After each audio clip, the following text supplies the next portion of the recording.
नमस्कार, बहुत स्वागत आप सभी का। मैं हूं आपके साथ चेतन पाठक और आप देख रहे हैं एनएमएफ न्यूज। मेरे साथ मौजूद हैं वरिष्ठ पत्रकार पंकज प्रसून जी। जापान जो चाह रहा था, बहुत दिनों से उम्मीद लगाए बैठा था कि किसी भी तरह क्वाड की वो बैठक हो जाए, भारत उसमें उसका साथ दे। आखिरकार वो बैठक जो है वो अमेरिका में हो गई है। शपथ ग्रहण समारोह के बाद कुछ तस्वीरें जो हैं वो खुद डॉक्टर एस जयशंकर ने वहां पर जारी की हैं और ये बताया है कि क्वाड की जो बैठक है वो हुई है और इसी के साथ अमेरिका कि जो सेक्रेटरी हैं उनके साथ जो मुलाकात है वो बहुत अच्छी रही। क्या कुछ अब इससे चीन की चिंता बढ़ी और एक और सरप्राइज अमेरिका ने अब दे दिया है। चीन के लिए एक बड़ा ऐलान यहां पर किया गया। क्या वो ऐलान है ट्रंप का, इस पर हम बात करने वाले हैं। पंकज जी, चीन की चिंताएं बहुत इन तस्वीरों को देखकर बढ़ी होंगी। देखिए, 3-4 बड़े डेवलपमेंट हुए हैं पिछले 24 घंटे में।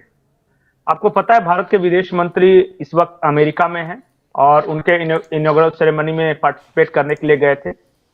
बहुत सारे लोग वापस लौट आए अपने अपने देश, लेकिन भारत के विदेश मंत्री अभी भी अमेरिका में ही हैं। और इस दौरान जो मुलाकात हुई है उसकी आप लिस्ट देखिए। मुलाकात हुई सबसे रात में कल नए जो एनएसए बने हैं, माइकल ग्वाड उनका नाम है, नेशनल सिक्योरिटी एडवाइजर, जो अपने यहां जो अजीत डोवाल है अमेरिका में वही है, उनके साथ इनकी मुलाकात हुई है।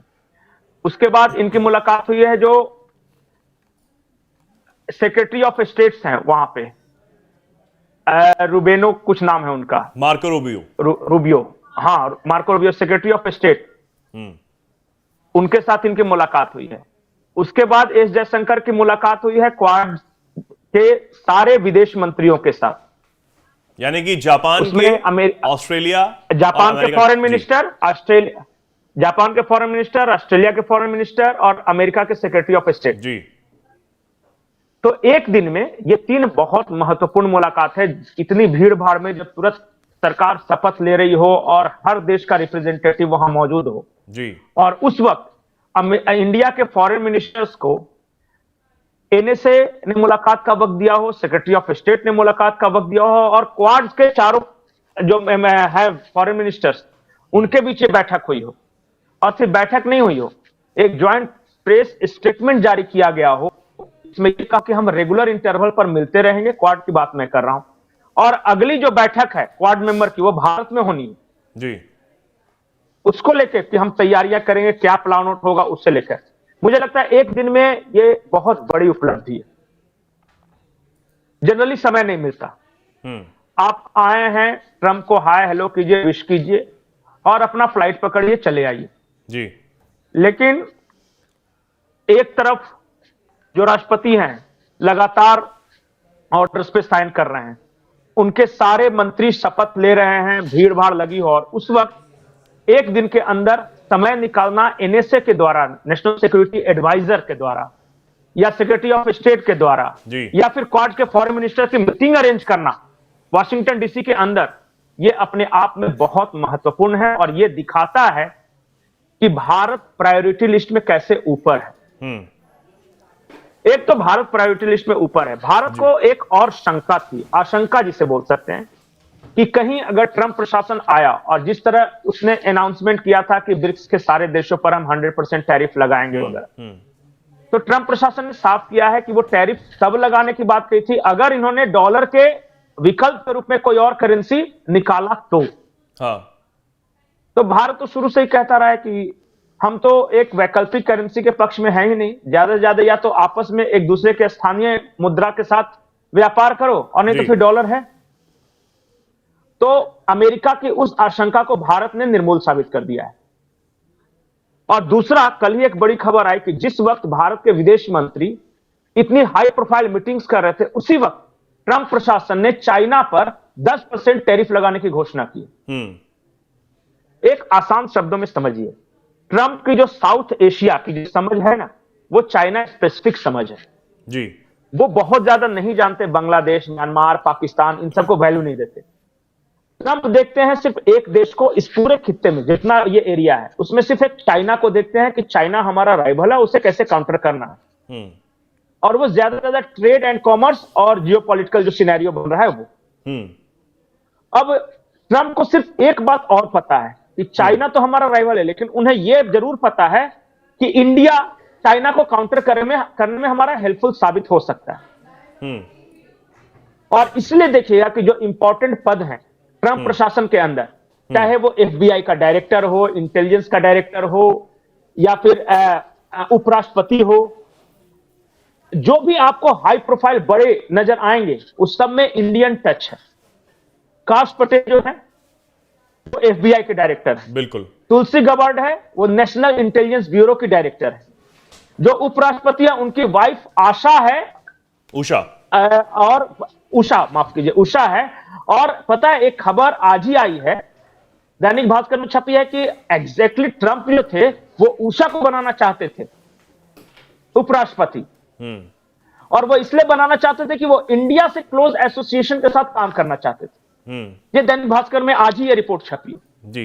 तो जो राष्ट्रपति इंडिया को लेकर इतना पॉजिटिव हो और बार बार एक बयान देता रहा हो मोदी के बारे में, इंडिया के बारे में, मोदी के बारे में उन्होंने साफ साफ कहा Modi is very good friend, और उन्होंने कहा कि nicest person I have ever met, लेकिन भारत के खिलाफ अगर कुछ कीजिएगा तो ही इज एन एविल।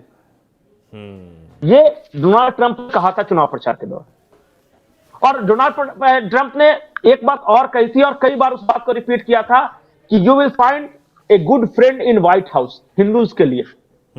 और अमेरिका इंडिया का मतलब वो हिंदूज ही समझते हैं, हिंदूज बोलते हैं वो, यो इंडियन हिंदूज। लेकिन चाइना पे अब जो टैरिफ बढ़ाया गया है 10%, ये चाइना ट्रेड वॉर की तरह ही देखेगा।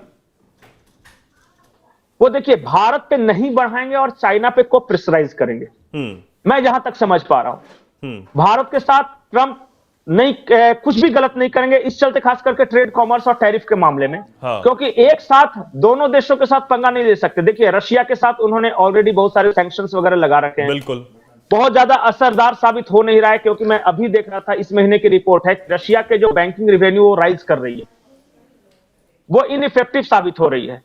तो रशिया पे उनका असर नहीं हो रहा है, चाइना के खिलाफ टैरिफ लगा ही देंगे, और अगर भारत के खिलाफ लगाया तो ये बहुत बड़े मार्केट से खुद वंचित हो जाएंगे, क्योंकि काउंटर अटैक भी होगा। अगर आपने कुछ किया तो सामने वाला भी कुछ करेगा। तो मैं देख रहा हूं कि इस पूरे इलाके में भारत ही एक वो ऐसा देश है, मैं in terms of trade and commerce बात कर रहा हूं, कि जिसपे अनटच्ड रहेगा। कुछ नेगोशिएशंस हो सकते हैं, अमेरिकन फर्स्ट पॉलिसी उनकी भी है, हम भी आत्मनिर्भर भारत की बात कर रहे हैं, तो अपने अपने इंटरेस्ट को लेकर ये तो होता है। लेकिन मैं जो कंटिन्यूअस जो प्रोसेस देख रहा हूं, जो पॉलिसी कंटिन्यूटी देख रहा हूं, उसमें ये देख रहा हूं कि चाहे जॉर्ज डब्ल्यू बुश हो, ये शुरू हुआ था क्लिंटन के साथ, क्लिंटन हो, जॉर्ज डब्ल्यू बुश हो, ओबामा हो, उसके बाद ट्रंप आए, उसके बाद फिर बाइडेन आए, और फिर अब ट्रंप आए हैं। एक कंटिन्यूटी है और कभी रिश्ते खराब नहीं हुए हैं। आप बताइए कि ये 5-6 राष्ट्रपति में कभी कुछ लगा होगा कि हाँ इन्होंने आया तो भारत के खिलाफ ये कर दिया, और जबकि दोनों पार्टियां हैं, रिपब्लिकन भी हैं, डेमोक्रेट्स भी हैं। तो यही कंटिन्यू प्रोसेस रहेगा, और आज की तारीख में भारत को इग्नोर करके अमेरिका नहीं चल सकता। यहां पे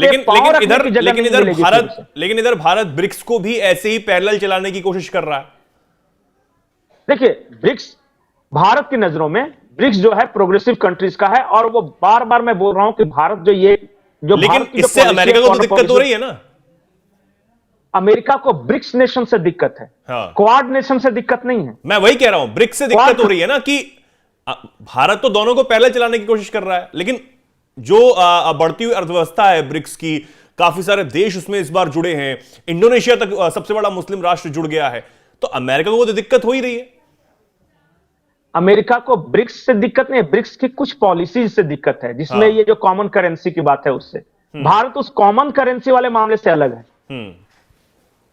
तो इसलिए अमेरिका को भारत से दिक्कत नहीं है। वो जब देखिए मैं बार बार बोल रहा हूं कि समूचे ब्रिक्स एक समूह के रूप में इतने सारे देशों पर एक साथ प्रतिबंध नहीं लगा सकते जी। वो कंट्री स्पेसिफिक बातें करेंगे, वो चाइना के बारे में बात करेंगे, वो रशिया के बारे में बात करेंगे, वो ब्राजील और भारत दोनों के साथ अच्छे संबंध रखने की कोशिश करेंगे, जबकि दोनों ब्रिक्स के सदस्य हैं। लैटिन अमेरिका में ब्राजील इनका बहुत अच्छा पार्टनर है, और इस साउथ एशिया में इंडिया इनका अच्छा पार्टनर है। बाकी जो देशों की जरूरत इनके पास है चाइना और इंडिया के अलावा, जैसे कि आप पाकिस्तान को लीजिए, बांग्लादेश को लीजिए, ईरान को लीजिए, अफगानिस्तान को लीजिए, ये सब युद्ध के समय की जरूरत है, और जो नॉर्मल टाइम में इनको भारत की जरूरत है, ट्रेड कॉमर्स इन सब के लिए।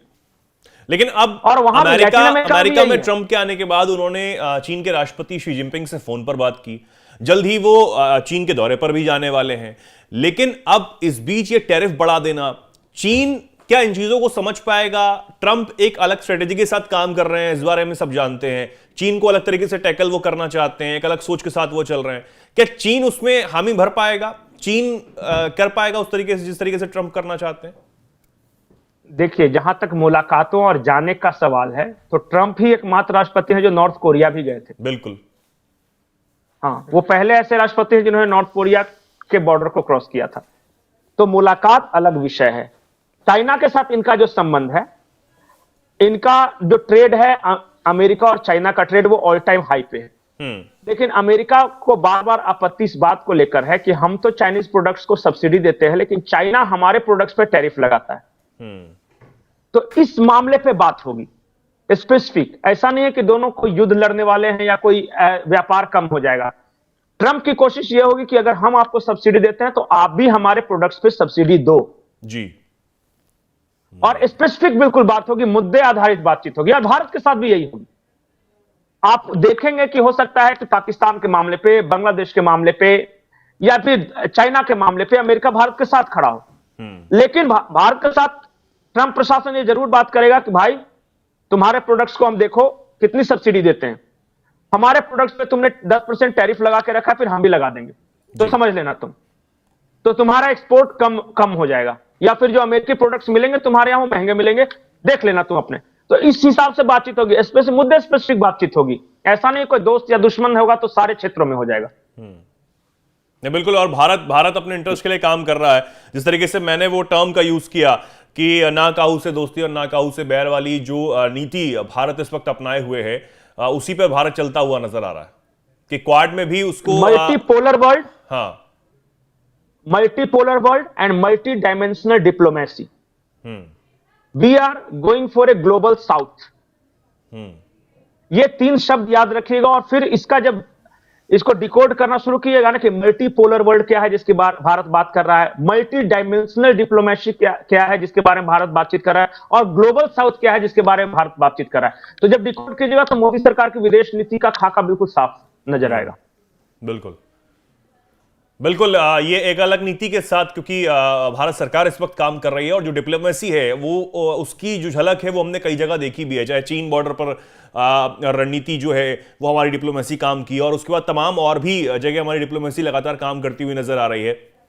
ये जो तस्वीरें सामने आती हैं बेहद सुखद तस्वीरें। अगर हम इन पर हम चर्चा करते हैं, इसके विषय में बात करते हैं, इसलिए हम जुड़ते हैं आपके साथ, और ताकि आपको भी तमाम जानकारियां इन चीज़ों को लेकर पहुंचती रहें, और आप भी जो ऐसी नीतियों को लेकर, भारत की नीतियों को लेकर जो भी राय रखते हो वो आप हमें बताते रहें, कमेंट सेक्शन में हमसे शेयर करते रहें।